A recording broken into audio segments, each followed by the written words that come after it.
of Yester Yena. Happens to be on the 3rd of Sivan, Gimel Sivan. It's going to be the Hilula of a very famous rabbi. His name was Rabbi Yosef ben Emmanuel Ergas Z'tl Libracha. Now, I believe he was born in English year 1685 in Italy, in Livorno, and he passed away also in Italy, in Livorno, in the year 1730. He lived approximately, reported over about 45 years. He was a great Italian rabbi, one of the greatest rabbis of his generation, without, and he was against very much the Sabbatean movement and very much against Nehemiah חיון, who we've spoken about on various occasions before. Now let's explore a few of the highlights of the famous rabbi's life. Now, he was a famous Kabbalist also, he would go on to be. Now, he was born in the year 1685 to Rabbi Emmanuel, who I think was at the time the rabbi of the community. He would study Torah inside the city of the yeshiva of Rav Shmuel di Fas, another great rabbi we mentioned about on various occasions before. And it was apparent he was a genius at a young age. And it was his brilliance with regards to Torah learning and Torah scholarship. He would eventually settle in the area of Pisa over there, and he would go on to establish a yeshiva over there called Yeshivat Nevei Shalom. It would go on to become famous for various different important Kabbalistic books, most notably in a sefer called Shomer Emunim, which we're going to speak about in due course, in which he was going to argue that there was a famous rabbi. He argues with Rabbi Emmanuel Chai Ricki, another great rabbi I think we spoke about only a couple of months ago inside this series. It's going to be very much comment with him. He himself, Rabbi Ricki, was one of the let's say, proponents of the Hatzimtzum Trati Mashma, the Iרגס book, and it's considered a basic book, let's say, in Kabbalah, and the most prominent representation of the proponents of Hatzimtzum Hability Safu, I hope I pronounced that correctly. In order, let's say, it differentiates between the book and the book Shomer Emunim, written by Rav Aaron Rata, I believe. It is, let's say, customary to call the first ancient the Kadmum Shomer Emunim, respectively. So I recommend everyone to look in that. He will also write various different halachic responses in the name of the Divrei Yosef. Now, he passed away on the 3rd of Sivan in Livorno in the year 1730. That was, we're talking about nearly 300 years ago, 295 years ago, to be precise. We're going to go back to his biography in a little bit, just to touch on his works before we continue. The Divrei Yosef was printed in Livorno in 1902. Way after he passed, it was Sheilot and Shuvot, question and answers book, various different issues at that point in time. Then the book, the Shomer Emunim, which we just spoke about, was printed in the Netherlands, in Amsterdam, in the year 1906. This was a book, let's just say, an introduction to Kabbalah. Then there was the Minchat Yosef, which was printed once again in Livorno in the year 1902. It was a book on Kabbalah. It was had introduction openings, I think, printed in Berlin. Introduction and rules of the Ari's writing, the Ari HaKadosh, Rabbi Luri Ashkenazi. Then there was the Tochachot Megola. This was maybe, I believe, printed in London, but I'm not 100% sure. This was the writings which was stating against Nehemiah חיון and other Sabbateans at that point in time. Remember, Nehemiah Hayon's teachings and books were declared heresy in very respected circles at that stage in time. So that was another writing he would put in, and another book of his. And the Hatzad Hanachash, which is, let's just say in English we call that snake's night.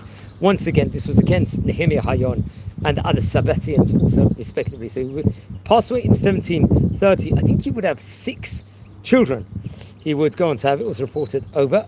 And just to explore a few more things within regards to his life, it's reported over his maternal grandfather was Moses Pinherio. He himself happened to be, as reported over according to Wikipedia, a follower of the Shabtai Tzvi at that stage in time. Originally, this was. Now, we said before he studied in Rabbi Shmuel de Fas's yeshiva at that stage in time. He would study Kabbalah for a period of time under Rabbi Benjamin Cohen Vitali, who happened to be a student of the famous Rabbi Moses ben Mordechai Zakuta. Now, I think in the year 1704, he would get married to Sarah, Rabbanit Sarah, and they, as we said before, he would have 6 children. 3 of them will be boys, 3 of them will be girls. Now, we said that he would settle in Pisa earlier on inside the class and have the yeshiva over there. He would also found 2 charities in that city, I think Mohar Batulot and the Malbish Aryamin, I believe. He would later on, after being in Pisa, would return to Livorno and was appointed at that stage in time the head of the Jewish community over there. He had huge Torah knowledgement, let's just say, huge Torah knowledge. And many rabbis, I think even from Italy, France, would send him she'elot, questions for him to answer, because he had this knack of giving clear answers in of itself, like very, very famously. Now we can also add within regards to him, let's say his most prominent student was Rab Malachi ben Yaakov HaKohen. He happened to be the author of an encyclopedic work called Yad Malachi, a work we've spoken about on this series on various occasions before. Obviously, the work of the Shomer Emonim was very, very important. It's clarified, let's just say. It was clarification of the truths of Kabbalah. It was structured as a dialogue between two characters through his works and debates within regards to, as we stated on onset, Rabbi Emmanuel Chai Riki, who supported literal interpretation of Tzimtzum, which we stated before. His work is considered a foundational text in Kabbalah and the most prominent representative of non-literal view of Tzimtzum. It's actually interesting to distinguish it from the work of Shimonim written by another great rabbi, Rabbi Aaron Roth. Rabbi Ergas's work is usually referred to as Shomer Emonim HaKadmon, which we mentioned about a few minutes ago. Also, the Divrei Yosef was a work on Jewish law, which we stated before. And we could just going back to, how he fought against Sabbatenism at that point in time, of the heresy with regards to Shabtai Tzvi. It's reported over in 1710, the Sabbatin Nehemiah חיון, who we mentioned about on this series on various occasions before, but obviously not in a good way, we mentioned him, came to Livorno attempting to get Rabbi Iregas's approbation to his book, but Rabbi Iregas recognized his true character and expelled him from the city. חיון would go on to go to Amsterdam and print scathing books of defamation against Rabbi Ergas, and Rabbi Ergas responded with two polemical books called the Tochot Megula and the Hatzad Nachash. Obviously, that was printed, I believe, in London in the year 1715. It's also reported over in the year 1730. There was a controversy against the Ramachal, Rabbi Moshe Chaim Luzzatto, and letters will be sent to Rabbi Isaiah Bassan, who happens to be Rabbi Luzzatto's rabbi, in order, let's just say, to investigate his character at that point in time.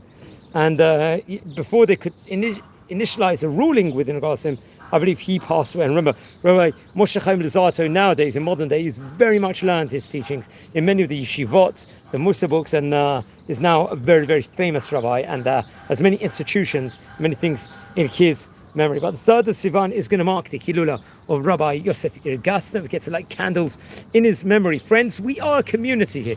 We're learning about the great rabbis of yesteryear. If you happen to descend from any of the great Chachamim we are speaking about here inside the series, please send me an email. I would love to hear more. If you haven't subscribed yet to the channel, please subscribe now. We're coming near to a staggering 7,000 members on this channel. If you feel anyone's interested in watching any of these videos, please share these videos to other people also, respectively. And it's a phenomenal achievement. I'll put because it's very, very sunny here, I'll put my sunglasses on. We've already on this series, amazingly, probably related over about 75 Italian rabbis, something close to that, give or take maybe a dozen here or there, less or more, which is also another phenomenal achievement in this series.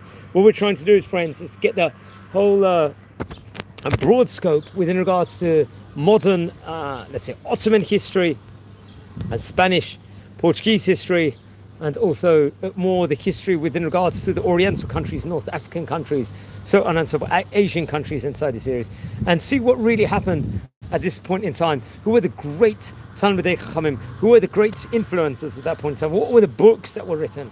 Because as we've seen already on this series, we've related over nearly 1,000 great rabbis of yesteryear, and this is just a few of many, many great rabbis, and we see all throughout Jewish history, especially in all these countries, there was great Torah flourishing and leadership, and very much had a huge role to play all over the countries in diaspora. So it happens to be the Hilul of Rabbi Yosef Ergas, a great Italian rabbi. Rabbis we mentioned about also, we dedicated a video with regards to Ramchal, Rabbi Moshe Luzzatto. It was his Hilula, I believe, only this week, and last week over here, towards the end of the year. We mentioned a few videos with regards to Rabbi Moses Zakuto, Rabbi David Zakuto, who also was from this family.